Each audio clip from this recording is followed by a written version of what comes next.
তো শরীর ভালো যাচ্ছে না, তো কি করার, এখানেও তো ইউটিউবে কাজ করতে আসছি, যেহেতু রান্না বাড়া ছাড়তে হবে।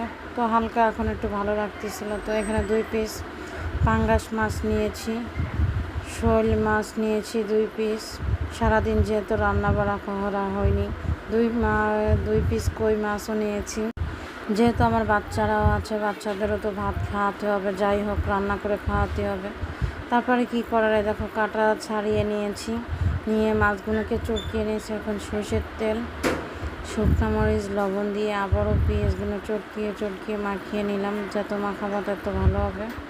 তারপরেও যে আমি যে মাছগুলো বেছে রাখছিলাম সেই মাছগুলোই আমি একসাথে ঝাল, পেঁয়াজ, শুকনো মরিচ দিয়ে মিক্স করে নিলাম।